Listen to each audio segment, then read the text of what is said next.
No, Kercher KSM 700B zameták. Tuto hneď má odtrhnuté panty na tom. Čo tam dáme, tam šrobiky, opravíme to zatiaľ provizorne. No a tieto dva sa bude dať. No a že došlo to z ďalekého Rakúska, že teda po nahriati to vzdochne. Na motorček, čo tam je? Benzínový Tecumseh.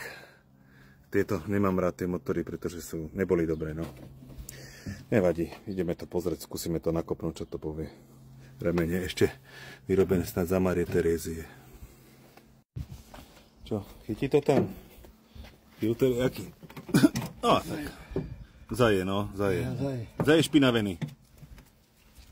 Keby niekoho zaujímalo, že čo je toto. Oklep filtra, no, s takýmto kladívkom. Dobre, kryt je zachytený. A nejako provizorne, aspoň na 2 šrobky. A tuto ideme pozrieť hladinu oleja, teda v tom motori ešte predtým, jak to naštartujeme, že čo nás tam čaká, lebo je toto celé také nejaké zaolejované. Človek by čakal nejakú olejovú mierku, ale není. Takže ergonomicky zozadu bola tá olejová mierka, hej. Zozadu motora úplne s prepáčením v riti, jak sa povie, v riti pip. Zadu, no, je tam oleja dosť.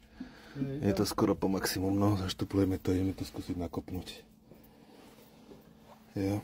Tak do nádržky dostane čerstvý benzín a toto dosáňa strekneme pri štartovaní, aby to lepšie chvatlo. Nebudeme to nadskakovať to s tým hodinu. No, filtrik vstupný ako na sani ešte vyzerá relatívne dobre, len ktorý inžinier vymyslel tú nádrž na benzín, na dolievanie, hej. Tak to je ako, pozrite sa, kde to je v riti strčené. Tá nádrž, ako tam zhora není ako naliať benzín, takže tuto nejakú asi 1,5 litrovú flašku, alebo čo bude treba. Chvála Bohu, nejaký Číňan vymyslel takéto sosačiky na bandasky. Ale aj tak je to také náhodné nalievanie, lebo vlastne tam ani není vidno, že koľko je tam hladina. Takže keď sa to tam nalieva, tak len podľa zvuku, že počujem, že to žblnkoce do hora. Dobre. Nerobím to často, ale urobím to. Mechanizmus pridávania a uberania plynu bol taký nejaký vytuhnutý. No, rozchoď to. Nejako, či to chodí. Už je to lepšie? Ale to je taká prvá pomoc, potom vyriešime ten problém systematicky. No, nič. Ani štartovací sprej nepomáha, neodpálil. Ani jedenkrát, tak ideme so sviečkou von, pozrieme na to. Sviečočka je tu hore.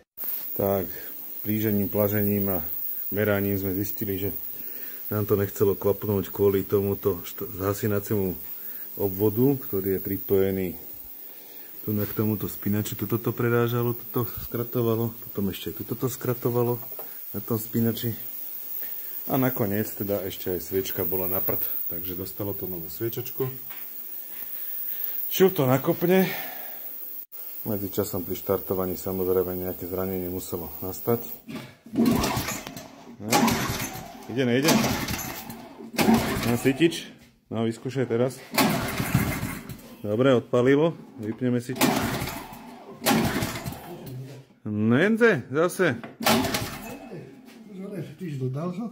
Dal som, však odpalilo už.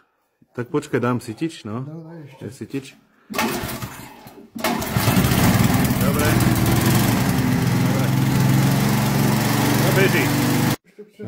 No, konštrukčne je to vymyslené, že fúka vlastne pod tú kasňu, a jak je to tam odímené. Ani to nemá spravenú extra dieru, kde by to vyfúkovalo. To je také divné dosť. No, necháme to hrkotať. Kde tak, aby sme to nepočuli, aby sme to nemuseli očúvať.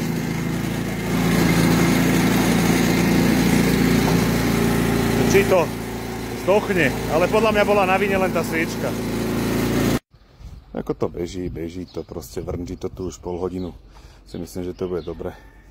Že tam už ani nie je nič moc čo riešiť na tom stroji. Vzhľadom k tomu, v akom je to veku a tak stave. Ešte zavolám tomu zákazníkovi, či chce nejaké remene tu pomeniť alebo niečo, ale ako to prežije, hádam. Papa, Daxer doniesol túto takú krabičku na paletke za 10 litrov.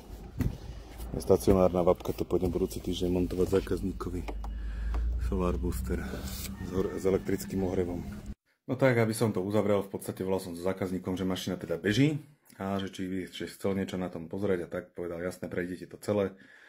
Hovorím, ložiska a tak ďalej, jasné, vymeniť všetko, čo treba. Takže ideme to ešte rozhadzovať, pozrieme kefy a tak ďalej.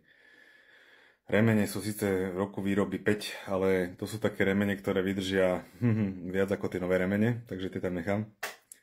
A ostatné pozeráme a môže sa to zbaliť, umyť trošku, vymeníme olej, samozrejme filtre. Môže to ísť naspäť na Österreich arbeiten. Auf Wiedersehen.